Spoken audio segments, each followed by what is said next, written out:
Bien, nous allons donc voir à présent le dossier de candidature. Donc, comme vous le savez, le dossier de candidature est composé d'un CV, d'une lettre de motivation et il y a plusieurs possibilités de déposer un dossier de candidature ou de créer un dossier de candidature. Donc, soit vous décidez de répondre à une offre. Donc là, il sera très important de pouvoir décoder dans l'offre les différents mots-clés qui sont indispensables à reprendre dans votre lettre de motivation. Donc, il faut faire d'abord un travail d'analyse de l'offre pour savoir quelles sont les attentes de l'entreprise qui publie cette offre et reprendre, comme je l'ai dit, les différents termes qui sont dans cette lettre. C'est d'autant plus important lorsque vous envoyez votre lettre de motivation par mail, parce que bien souvent, les entreprises font un traitement automatique de ces différentes candidatures et c'est sur ces mots-clés qui figurent dans leur offre que vont s'opérer les actions de tri des différentes lettres qu'ils reçoivent. Donc ça, c'est un travail préalable à faire. Autre élément aussi important dans la lettre à prendre en compte, lorsqu'il est stipulé dans l'offre que vous devez renvoyer votre dossier de candidature et surtout votre lettre de motivation manuscrite, il faut effectivement l'écrire à la main. Lorsque ce n'est pas précisé, le fait de l'imprimer est absolument toléré et puis possible, mais il faut aussi être attentif à ça. Ensuite, vous avez la possibilité, c'est ce qui se fait souvent pour la recherche de stage, c'est d'envoyer ce qu'on appelle donc une candidature spontanée. Cette candidature spontanée s'envoie généralement au responsable d'un service, peut s'envoyer aux ressources humaines, à la direction au service des ressources humaines d'une entreprise. Généralement, ce qui peut être intéressant aussi, quand on n'a pas d'offre, c'est de contacter tout d'abord l'entreprise par téléphone, se présenter, présenter ses objectifs. Donc, je suis étudiante en DUT technique de commercialisation à l'IUT de Colmar, par exemple. Et puis, je suis à la recherche d'un stage de telle date à telle date. Et j'aimerais savoir s'il y a possibilité de réaliser ce stage dans votre entreprise, dans votre service. Et puis, si la réponse est du type merci d'envoyer votre candidature à telle et telle personne, il faut noter le nom de cette personne, il faut noter ses coordonnées et surtout éviter de se tromper dans l'orthographe de cette personne, du nom de cette personne. Voilà, donc la candidature spontanée, c'est un petit peu plus délicat lorsque l'on cherchera un emploi parce qu'on ne connaît pas forcément les besoins de l'entreprise. Et là, toujours, le coup de fil préalable peut être important pour identifier les besoins de l'entreprise. Parce que publier une offre coûte cher et certaines entreprises qui sont suffisamment connues et qui fonctionnent beaucoup par le bouche à oreille pour recruter ne font pas l'effort de créer et de diffuser une offre d'emploi, mais attendent donc les candidatures spontanées, façon de rechercher un emploi ou un stage qui n'est absolument pas à négliger. Donc, le dossier de candidature, on va tout d'abord voir la rédaction de la lettre de motivation française. Alors, j'insiste bien sur la lettre de motivation française parce que vous l'apprendrez dans les cours de langue. Il y a une disposition un petit peu différente des parties expéditeurs destinataires et il y a également un contenu ou une structure différente de la lettre dans certaines langues étrangères. Donc, il s'agit bien de la lettre de motivation française. Donc, les consignes que je vous donnerai ici sont des consignes générales. Ce sont des consignes qui sont encore adoptées et adaptées à la plupart des entreprises aujourd'hui. Alors, il se peut que vous ayez déjà trouvé un emploi saisonnier sur une lettre à partir d'une lettre de motivation qui n'a pas été construite sous ce modèle-là et vous pourriez très bien vous dire, mais moi, ça a toujours fonctionné comme ça, je n'ai pas besoin de tenir compte de la structure qui est imposée ici. Alors, pour un emploi saisonnier, les recruteurs sont beaucoup moins regardants. Par contre, plus vous montrez dans la hiérarchie d'une entreprise et plus on attendra de vous que vous respectiez des normes précises. Donc, tout d'abord, en introduction, il est important de comprendre que la lettre de motivation ne répète pas le CV. Il ne va pas falloir vouloir tout dire dans une lettre de motivation, mais reprendre l'essentiel de votre candidature, les points clés sur lesquels vous voulez attirer l'attention et qui donneront à votre destinataire l'envie d'en savoir un petit peu plus et de mieux vous connaître au travers du CV qui sera lu. Donc, c'est une lettre qui introduit votre CV parce que généralement, on commence par la lettre de motivation pour voir justement s'il y a motivation. Et puis, elle va vous permettre de personnaliser votre CV en attirant l'attention sur des points clés. Et c'est un document également qui va participer au fait qu'on a envie de vous rencontrer parce que vous vous exprimez clairement, parce que vous avez réussi à attirer et à attiser la curiosité, parce qu'on sent réellement une motivation, tous ces éléments qui ne transparaissent pas forcément dans un CV. La lettre de motivation s'écrit en réponse à une offre, donc c'est ce que je vous disais tout à l'heure, être très attentif aux mots-clés, aux éléments que l'entreprise a choisi de mettre dans l'offre parce que c'est ces éléments-là qu'il va falloir reprendre. Et puis pour une candidature spontanée, il faut savoir un petit peu comment orienter sa lettre parce qu'on ne peut pas écrire « je suis prêt à tout faire, je suis disponible pour faire tout dans votre entreprise, dans tous les services » sous prétexte qu'on n'a aucune information sur le poste disponible. Donc là, il faut se renseigner et téléphoner. La lettre répond à plusieurs questions. Donc, on va voir, nous, le cadre de la candidature spontanée. Alors, la lettre répond à plusieurs questions. Pourquoi elle, c'est-à-dire pourquoi avez-vous choisi cette entreprise? Ensuite, je dois répondre à la question pourquoi moi? Pourquoi est-ce qu'elle doit me choisir moi plutôt qu'une autre candidature qui lui est parvenue? Donc là, il va falloir se vendre, il va falloir donc attiser la curiosité et donner envie de vous rencontrer. Et puis, troisième question à laquelle la lettre devra répondre, c'est pourquoi faire? En fait, quelle est votre demande? Pourquoi est-ce que vous avez choisi cette entreprise? Pourquoi est-ce que vous avez tout intérêt à être sélectionné? Pourquoi est-ce que l'entreprise serait gagnante à vous recruter? Alors, pour un stage, c'est un petit peu différent. Généralement, les entreprises qui choisissent de prendre des stagiaires ont envie aussi de participer à l'élément formateur, à l'élément de formation. Et puis, c'est dans cette partie, pourquoi moi, qu'il faut essayer de motiver votre projet professionnel et votre adéquation entre le choix de l'entreprise et ce projet.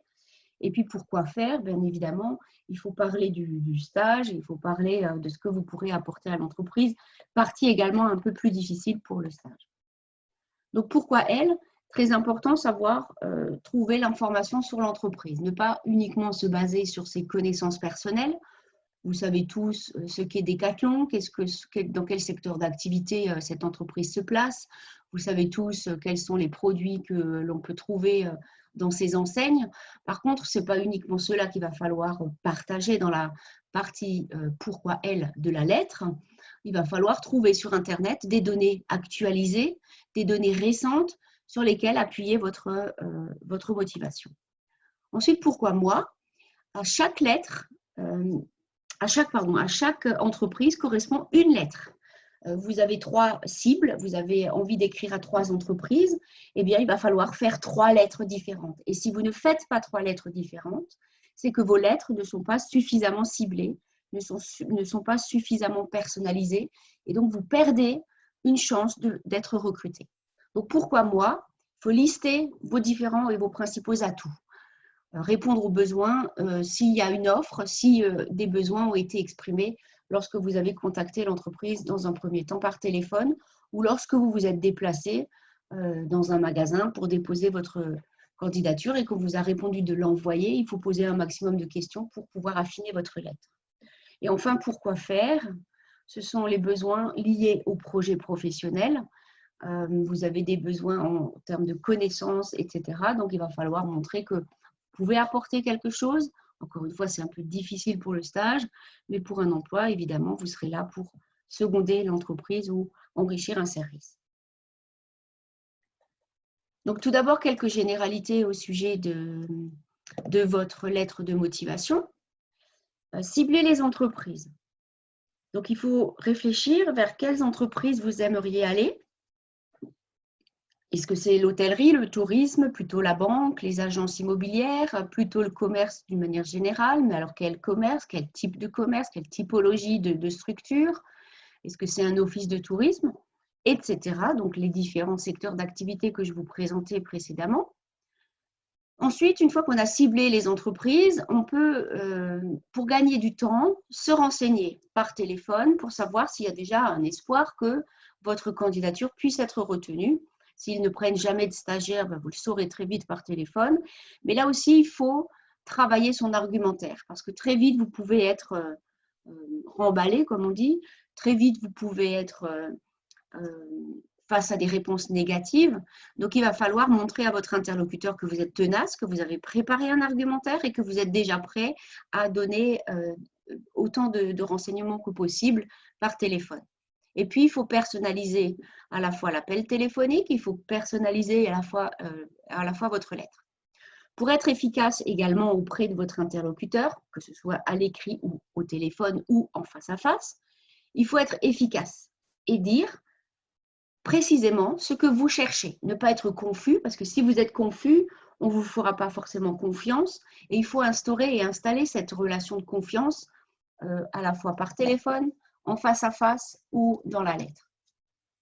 D'une manière générale aussi, toutes les lettres doivent être soignées sur le fond, c'est-à-dire dans le contenu, ce que vous allez partager, mais également sur la forme, la mise en page, l'écriture, la qualité, le soin apporté à la présentation de la lettre si vous l'envoyez si vous la faites manuscrite.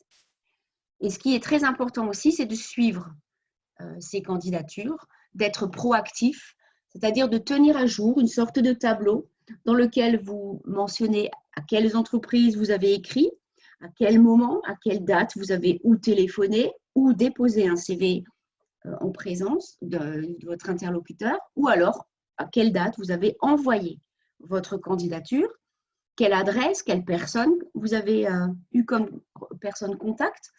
Et puis, ça, c'est un élément important de votre suivi de vos différentes démarches pour savoir et pour vous organiser, et pour savoir aussi quand est-ce que vous devez faire les relances par téléphone. Il faut relancer absolument parce que les entreprises sont submergées de candidatures et ceux qui relancent font la différence parce que ceux qui relancent sont ceux qui sont le plus intéressés et le plus tenaces. Donc, on ne relance pas évidemment 3 jours après avoir envoyé un CV et lettre de motivation. On relance une semaine et demie, 15 jours. Et il y a une manière de faire, tout simplement s'inquiéter du fait que votre dossier est bien parvenu. Donc ça peut être une entrée en matière. Si la personne vous dit « Ah non, attendez, je regarde, rappelez-nous un peu plus tard », vous savez déjà qu'ils ne savent même pas si votre candidature est là. S'ils disent « Oui, oui, nous avons bien réceptionné votre dossier », il faut alors aller un petit peu plus loin dans vos questions et demander de manière extrêmement polie, très agréable aussi au téléphone, souriez, ne l'oubliez pas. Il faut leur demander quand est-ce que vous pouvez espérer une réponse, puisque vous êtes vraiment impatient de connaître leur réponse qui, vous l'espérez, sera positive. Voilà, donc tout ça, ça se travaille. Il faut prendre des notes en amont et il faut être prêt et puis faire même un petit scénario où on répète les choses face à un interlocuteur fictif pour être prêt et ne pas bafouiller. Voilà donc pour les généralités concernant toute lettre de motivation et toute manière d'aborder votre recherche de stage. Votre recherche de poste. La structure d'une lettre. Donc, on part toujours d'une page blanche. Une lettre de motivation, ça vous le savez, se rédige toujours et exclusivement sur une feuille blanche, que ce soit une rédaction manuscrite ou imprimée. Et on va voir un petit peu quelles sont les différentes zones, tout d'abord, que l'on place sur cette feuille blanche. Et à l'intérieur de ces zones, on les reprendra donc les unes après les autres. Et je vous détaillerai un petit peu le contenu. Alors, il y a des petites variantes selon les interlocuteurs, mais je vous dirai ce qui est incontournable et ce qui peut être différent. Donc, tout d'abord, l'expéditeur. C'est la zone en haut à gauche pour la lettre de motivation française. On verra comment on présente l'expéditeur. Donc, l'expéditeur, c'est vous. c'est vous qui envoyez à quelqu'un une lettre de motivation. C'est vous, l'expéditeur, qui envoyez au destinataire votre lettre. Le destinataire positionné ici, il n'y a pas d'empiètement entre des deux zones. Les deux zones expéditeur et destinataire ne se chevauchent pas. Elles ne sont pas l'une en face de l'autre dans la lettre de motivation française, mais il y a un léger décalage vers le bas et surtout à droite du destinataire dans la lettre française. Ensuite, il y a l'objet, nécessaire de mentionner l'objet le plus clairement possible pour que d'ores et déjà on sache si c'est une lettre qui intéresse le service dans laquelle elle est ou si c'est une lettre que l'on doit encore transmettre à un autre service parce que la personne qui a ouvert votre courrier n'est pas compétente pour gérer les demandes de stage. La date, alors elle peut se positionner ici en dessous du destinataire, mais elle peut également se mettre ici en haut. Donc là, il y a deux possibilités, deux manières de faire. Mais attention, l'objet ne doit toutefois pas empiéter sous la zone de destinataire, il doit rester bien à gauche dans le rectangle qui est prévu à cet effet-là et qui est délimité par les pointillés, comme je vous l'ai mis sur ce document. Ensuite, après l'objet, nous avons la formule d'appel. Alors, qu'est-ce que la formule d'appel? On le verra, mais c'est le madame, virgule, monsieur. C'est quelque chose qui permet d'entrer en matière et qui permet d'interpeller le destinataire. Et puis, le corps de la lettre est composé, comme vous le voyez ici, de trois grandes parties. Ce sont les trois grands rectangles du document qui figurent sous vos yeux. Trois grandes parties et on termine par une signature. Donc, la première partie, c'est vous, c'est-à-dire je m'adresse à l'autre. C'est l'expéditeur que j'interpelle en utilisant justement votre entreprise, votre secteur d'activité, vous, par votre déploiement à l'international, m'intéresser tout particulièrement, etc. Donc, vous, on interpelle, on parle d'abord de l'autre, ce qui n'est pas du tout habituel, puisqu'on a toujours envie de parler d'abord de soi, mais il est important de montrer à l'entreprise, de la rassurer sur le fait que vous ayez fait des recherches sur elle et que vous la connaissez, parce que on peut aussi très bien dire des bêtises et là, l'entreprise se rend compte que finalement, vous n'avez pas grand intérêt à travailler pour elle puisque vous n'avez même pas fait l'effort de la connaître. Ensuite, il y a le je. Je, qui suis-je? Quelles sont mes qualités? Quels sont mes atouts? Quel est mon projet professionnel qui me permettent de justifier le fait que je candidate chez vous?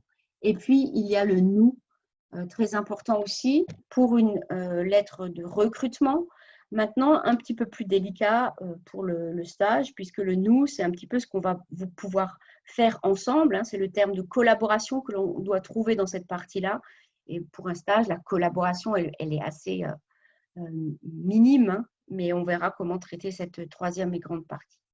Et puis ensuite, la signature, alignée avec la zone date et la zone destinataire. Donc, il n'y a qu'une seule date. Là, vous voyez les deux rectangles qui sont restés. Il n'y a qu'une seule date que vous mettez soit en haut, soit sous le destinataire, au-dessus du destinataire ou en dessous. Voilà, donc ça, c'est la forme incontournable de votre lettre de motivation, qu'elle soit manuscrite ou qu'elle soit imprimée. Maintenant, zone après zone, on va un peu affiner les choses et on va approfondir.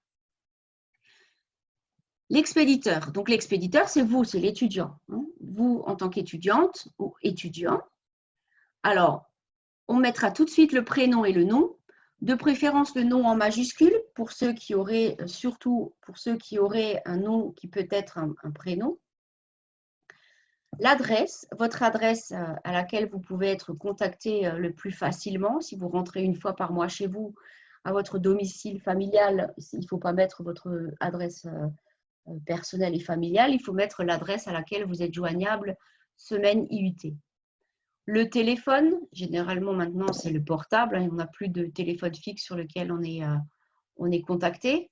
Alors à ce sujet, je vous recommande peut-être d'être attentif à votre messagerie et de modifier la messagerie pour que si l'entreprise vous téléphone, elle ne tombe pas sur une annonce un petit peu sophistiquée et hurluberlue. Donc le téléphone, c'est un moyen de contact. Vous n'êtes pas forcément toujours disponible sur votre numéro de téléphone. Donc, il faut que votre message d'accueil soit professionnel.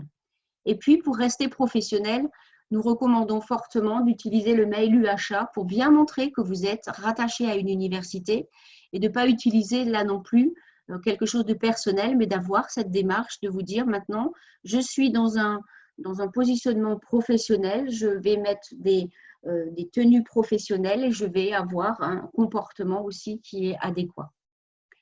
Donc voilà comment concrètement peut se présenter cette zone expéditeur. Je vous ai donné un exemple avec des coordonnées fictives. Prénom, nom de famille, l'adresse, la rue, le code postal, les 2 numéros de téléphone si ils sont nécessaires, s'ils se justifient. Ce n'est pas forcément justifié de mettre 2 numéros de téléphone. Et puis l'adresse UHA qui est très importante. Alors les questions que vous me posez souvent à ce stade-là, c'est de savoir est-ce que je mets madame, est-ce que je mets célibataire, est-ce que je mets l'âge également? Eh bien, madame, ce n'est pas nécessaire parce que généralement, les prénoms, on peut détecter si vous êtes une fille ou un garçon. Lorsqu'il y a ambiguïté possible, vous pouvez rajouter madame. Vous savez que le mademoiselle n'existe plus. Célibataire et âge n'ont absolument pas lieu d'être dans cette configuration. Donc, dans la lettre de motivation, on ne précise pas qu'on est célibataire et on ne précise pas non plus qu'on a tel et tel âge. Ça a plus sa place dans le CV. Donc, voilà pour la zone expéditeur, donc c'est-à-dire l'étudiant. Passons à la zone destinataire. Oui, donc là, je vais rappeler que c'est l'adresse UHA qui est importante. Le destinataire, c'est donc l'entreprise. Et plus que l'entreprise, c'est le nom d'une personne. Il faut essayer de savoir à qui on doit adresser personnellement la lettre et le dossier de candidature. Si ce n'est pas une personne, au moins que l'on sache à quel service adresser, si c'est une grande entreprise, à quel service adresser votre lettre. Donc, on y met le nom de l'entreprise, le nom, le prénom de votre correspondant, éventuellement sa fonction, et puis l'adresse, la rue et le code postal, c'est tout. Exemple, j'écris à une banque, donc Crédit Mutuel, à l'attention de Madame S. Durand, directrice des ressources humaines. Donc, je rajoute ici son statut hiérarchique et sa fonction dans l'entreprise. 6 rue principale, 68 000 Colmar. Ne pas se tromper dans l'intitulé dans l'orthographe du nom. Ne pas se tromper non plus dans l'orthographe de l'entreprise. Donc voilà, là, rien de compliqué non plus. On y met l'essentiel. Et puis, on n'oublie pas de garder ou une copie de la lettre, ce qui serait l'idéal, ou alors au moins l'adresse et la personne contact qu'on a mise sur cette lettre. Voilà. Ensuite, l'objet. Quelles sont les fonctions de l'objet?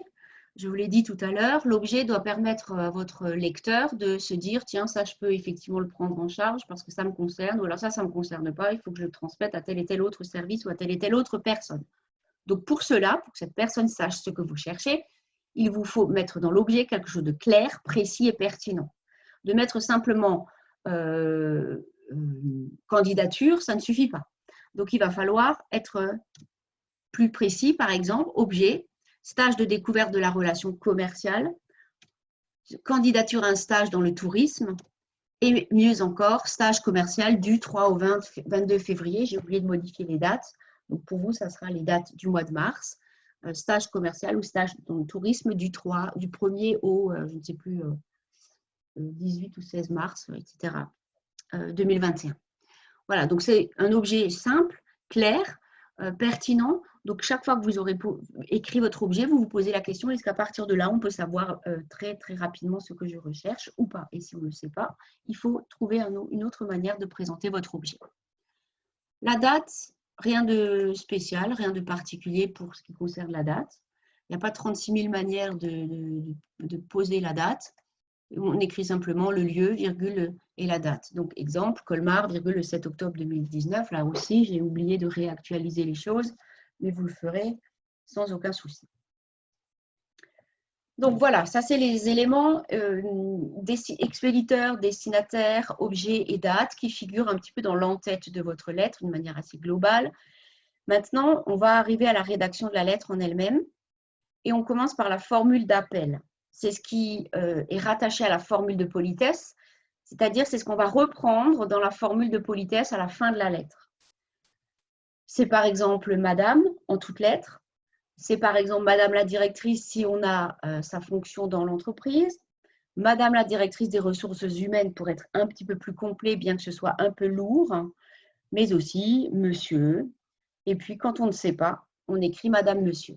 Donc, que ce soit Madame, Madame la directrice, Monsieur, Madame, Monsieur, cela qui est dans la formule d'appel, on le reprend tel quel dans la formule de politesse à la fin de votre lettre. C'est très important de ne pas varier les choses. Alors, là aussi, parfois des erreurs. Vous écrivez Madame de cette manière-là, Monsieur ou Madame Durand ou cher Monsieur ou Mademoiselle. Ça, c'est absolument à bannir. Même le nom après le Madame n'est pas à mettre dans la formule d'appel. Il faut s'en tenir à Madame et pas vouloir rajouter le nom de famille.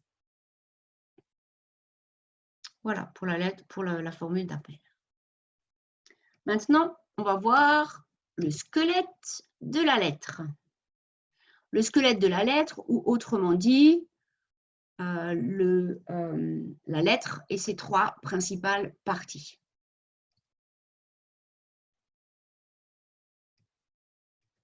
Trois principales parties. Il y aura une partie vous, une partie je et une partie nous. Donc vous, c'est l'autre. Pourquoi est-ce que vous m'intéressez et pourquoi vous parlez d'elle? Je vais m'arrêter là parce que je préfère aujourd'hui qu'on en reste à tous ces éléments concernant la lettre de motivation et j'aimerais pouvoir encore durant cette séance répondre à vos interrogations concernant votre recherche de stage et les différentes entreprises éventuellement sur lesquelles aller.